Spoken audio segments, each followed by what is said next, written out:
ఆవాస విద్యాలయానికి సహకరిస్తున్నారు. అదేవిధంగా మన ఈ శిక్షణ కార్యక్రమాలు కూడా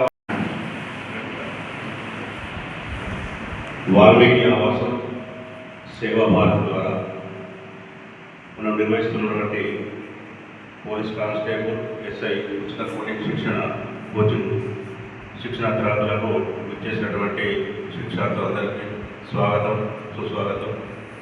ఈరోజు కార్యక్రమంలో మన ముఖ్య అతిథిగా విచ్చేసినటువంటి పెద్దలు పరిచయం చేస్తున్నాను. శ్రీ కోటగిరి శ్రీనివాస గారు. వీరు యశస్వి ఎంటర్ప్రైజెస్ చాలా ఫేమస్ మన జిల్లానే కాకుండా పక్క జిల్లాల ఆదిలాబాద్, నిజామాబాద్ జిల్లా కూడా సుప్రసిద్ధులు. వ్యాపార యశస్వి ఎంటర్ప్రైజెస్ సహకారంతో మీకు ఈ కోచింగ్ ఏర్పాటు చేసిన వాల్మీకి ఆవాస్ వాళ్ళకు ప్రత్యేకంగా మీ తరఫున అందరి తరఫున కృతజ్ఞతలు చెప్పాల్సిన అవసరం ఉంది.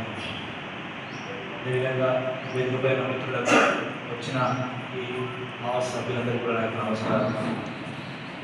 ముఖ్యంగా ఒకప్పుడు అంటే పల్లెటూరులో ఉండే వాళ్ళకు కోచింగ్ అనేది అందరికీ చేయండి. బుక్స్ చదువుకోవడం అంటే మినిమం డిగ్రీ అయిపోయిందంటే కూడా ఏం చదవాలో తెలియని రోజులలో చాలామంది ఉంది. కానీ ఇప్పుడు ఆ పరిస్థితి లేదు. ఏదున్నా కూడా మనకు ఆన్లైన్ మెటీరియల్ దొరుకుతుంది, కోచింగ్ మెటీరియల్ దొరుకుతుంది. కాకపోతే గైడెన్స్ కావాలి. పోలీస్ అనేసరికి స్పెషల్గా ఫిజికల్ ట్రైనింగ్ కావాలి. కామన్గా మనం పరిగెడితే చాలా ఇబ్బందులు ఎదురవుతూ ఉంటాయి. అదే ఒక కోచర్ ఉంటే దానికి వేరే ఉంటుంది. కాబట్టి కోచింగ్ అనేది అవసరం. ఆ కోచింగ్ అనేది ఇప్పుడు మీకు ఇక్కడ ఫ్రీ కోచింగ్ దొరుకుతుంది.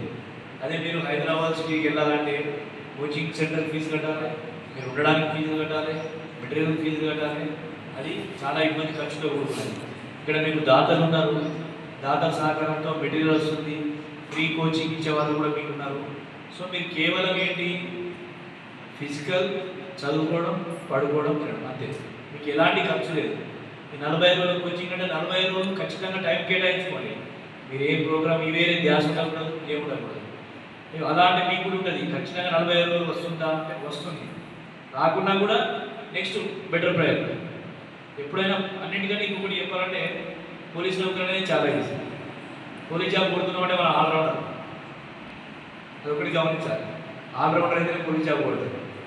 పూర్తిగా గ్రౌండ్ చేసిన వాళ్ళకి పోలీసు రాదు, పూర్తిగా చదువుకున్న వాళ్ళకి పోలీసు రాదు. గ్రౌండ్ చేయాలి, చదువుకోవాలి. అది కంటిన్యూ. ఒక్కసారి కమిట్మెంట్ అయినామంటే మళ్ళీ వేరే జాబ్ ఉండదు. ఖచ్చితంగా పోలీసు కొట్టాల్సిందే. ఆ కమిట్మెంట్తో ఉంటే ఖచ్చితంగా జాబ్ కొడతారు. అర్థమైనా ఏది కూడా భయపడాల్సిన అవసరం లేదు, బాధపడాల్సిన అవసరం లేదు. ఒకసారి మిస్ అయిందానో భయపడము అలాంటిది ఏం పెట్టుకోకండి. ఓన్లీ డైలీ టైం పెట్టుకోండి. అండి పక్క మార్నింగ్ ఫిజికల్ చేయాలి, తర్వాత 1 గంట రెస్ట్ తీసుకోవాలి. గ్రౌండ్కి వచ్చిన తర్వాత మళ్ళీ లేచి కూర్చొని చదువుకొని ఉండాలి. మళ్ళీ సాయంత్రం మళ్ళీ ఈవినింగ్ గ్రౌండ్ చేసుకోవాలి. ఒక టైం టేబుల్ ఫిక్స్ చేసుకొని ఆ టైం టేబుల్ ప్రకారం 45 రోజులు మీ యొక్క పేషెంట్స్తో పాటు కాన్సన్ట్రేషన్ చేయండి. ఖచ్చితంగా జాబ్ వస్తుంది. ముందు కూడా అందరూ కూడా జాబ్. మొన్న ఇంత 45 మందికి 7 కొట్టిరు అన్నారు. 7 లాస్ట్ టైం కూడా నేను వచ్చాను, మా డిఎస్పీ గారు మేము వచ్చాను. ఈసారి ఖచ్చితంగా పోస్టులు ఎక్కువ ఉన్నాయి, స్టేట్ పోస్టులు కాబట్టి ఖచ్చితంగా పోస్టులు వస్తాయి.